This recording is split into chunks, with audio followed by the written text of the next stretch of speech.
정책위원회에서 당협위원장 전면 재선출 관련해서 일단 의총에 이제 목소리를 좀 들어서 의결을 보류한 것 같은데 일전에도 말씀하셨지만 어떤 방식으로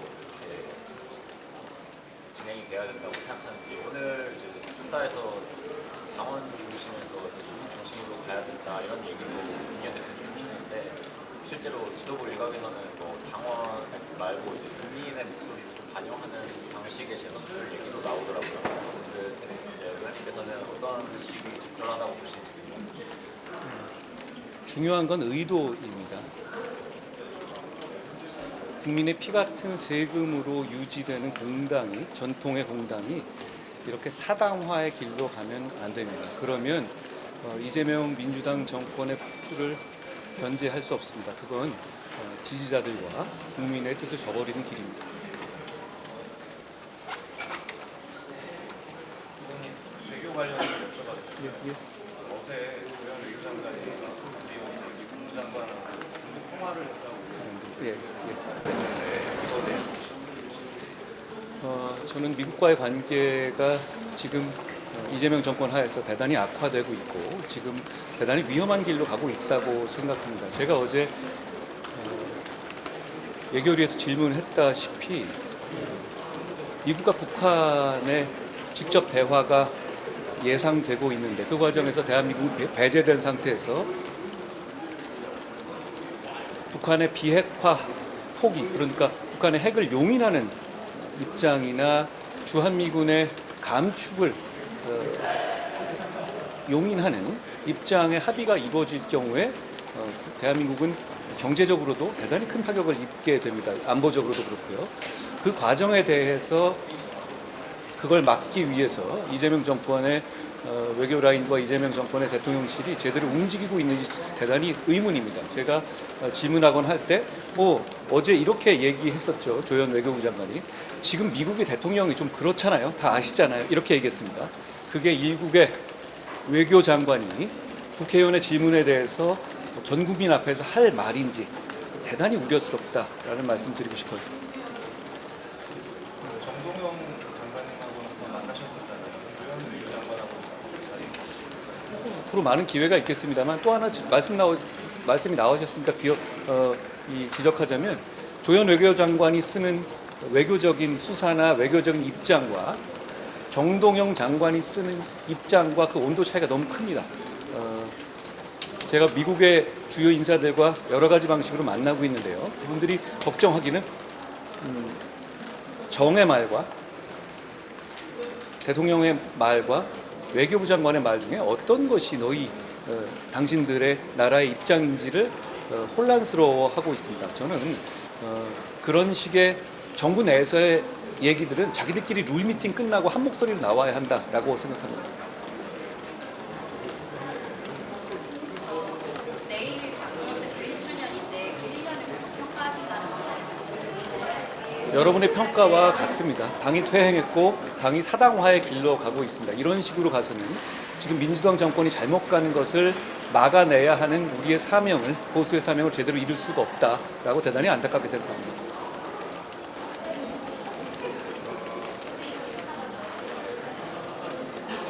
제주에서 신청자들의 사망이 있다고 보는데 이거 과정에서 검찰의 보안수사권을 빼앗는 게 맞냐라는 의견도 많이 나오고 있는데 의원님 말씀.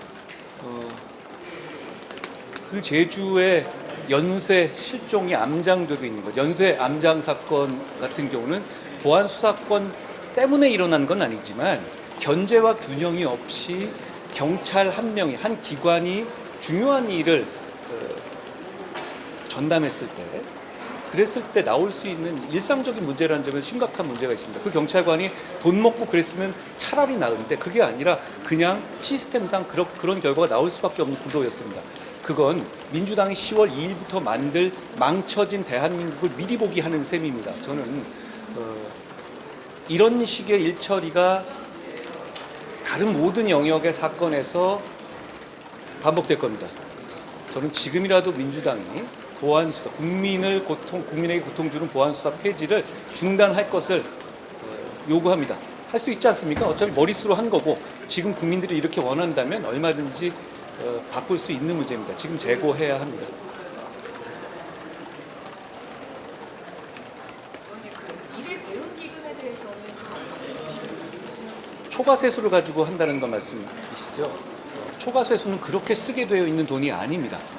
어느 순간에 지금 이건 정부가 잘해서 들어온 돈도 아니고 반도체 사이클 때문에 초과세수가 만들어진 것인데 그걸 반도체 사이클이 끝날 때의 미래를 대비하는 구조로 가야지 이걸 쌈짓돈처럼 쓰면서 자기들이 어떤 정치적 목적을 달성하겠다 이런 식으로 나와서는 안 되는 겁니다.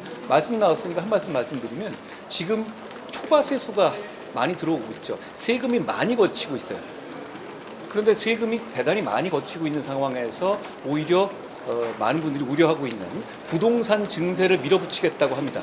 어제 제가 한성숙 총리에게 질문했다시피 이건 세금이 부족해서 걷는 세금이 아니죠. 그러니까 기존의 1주택자들에게 집을 팔고 수준에 맞는 곳으로 가라라는 식의 압박을 가하는 것입니다. 저는 그것이 많은 국민들에게 고통을 줄 것이고 그리고 결국은 그런 주택자에서 연쇄적인 피해가 이어져서 임대와 전세 등 서민들에게 큰 고통을 주게 될 것이라고 생각합니다. 그러니까 좀 꼬리에 이어진 말이지만 지금 우리는 초과세수를 하고 있는 나라예요. 여기서 이런 식의 부동산 증세 정책은 그 잘못된 것일 뿐이 아니라 그 목적을 달성하기도 어렵다는 말씀을 지적하고 싶습니다. 또 하나 이거 말씀드리죠. 어제 그제 해가지고 어제 그제 민주당 이재명 대통령, 김민석 대표, 박주민 의원, 서영교 의원, 박지원 의원 등등 기타 등등 쭉 해서 편먹고 이렇게 노웅래 돈봉투 사건에서 증거가 배제돼서 무죄난 사안을 가지고 계속 얘기를 하고 있죠. 저는 그건 지금 보안 수사 문제로 인해서 공소 취소에 기반을 할 수 있는 그 여론이 많이 악화된 상태에서 그거 한번 불씨 살려보겠다고 몸부림치는 것이라고 생각합니다. 저는 근데 이 말씀을 드리고 싶습니다. 돈 받은 장면이 전후 상황이 녹음된 녹음 파일이 있음에도 불구하고 그 파일을 수사 당국이 확보하는 과정에서 영장을 따로 받지 않고 당사자로부터 이미 제출받았다는 이유 때문에 무죄가 난 사안입니다. 돈을 안 받았다는 식으로 갈 수 있는 문제가 아닌 거죠. 그러니까 결백한 무죄가 났을지언정 이건 그런 이유에서 된 것이죠. 그러면서 저는 안타깝게 생각하는데 그런데 돈 받은 정치인에게 정의가 실현되지 못한 것을 안타까워하고 약올라하는 많은 국민들께서 수사당국의 과오를 강력하게 비판하실 수 있는 문제라고 생각합니다. 그 점에서는 저도 그렇게 생각합니다. 그렇지만 이렇게 운 좋게 처벌을 피한 사람과 그 정치 세력이 이때다 하고 억울한 척, 안 받은 척 하면서 이재명 대통령 공소 취소의 불길을 살리려고 하는 것, 이건 대단히 뻔뻔하고 성공할 수도 없는 일이라는 것을 분명히 지적해 두고 싶습니다.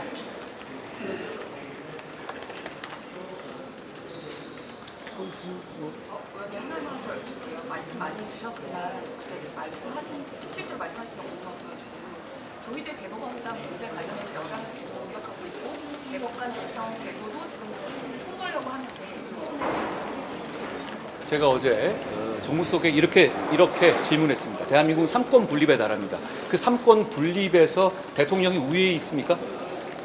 그렇지 않습니다.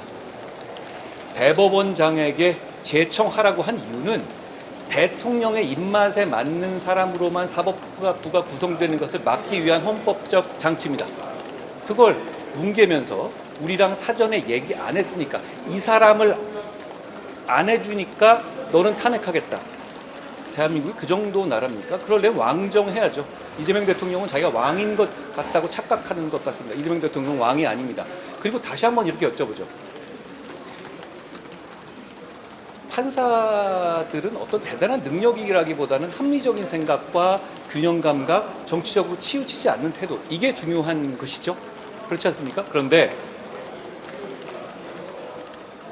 조희대 대법원장이 제청한 손봉기 판사는 왜 안 되는 겁니까? 이재명 대통령이 보기에. 역설적으로. 그러면 이재명 대통령이 그렇게 시키고 싶어하는 김민기 판사는 왜 꼭 김민기 판사여야 하는 겁니까? 왜 손봉기는 안 되고 김민기여야만 하는 것인지 그 점을 답해야 합니다. 이유는 분명하지 않습니까? 그렇게 자기 입맛에 맞고 자기 방어해 줄 사람으로만 대법원을 채운다면 이 나라는 민주주의 국가가 아닙니다. 그리고 이런 함의도 있는 거예요. 앞으로 지금 이재명 대통령 민주당이 법을 바꿔서 대법관을 증원했잖아요.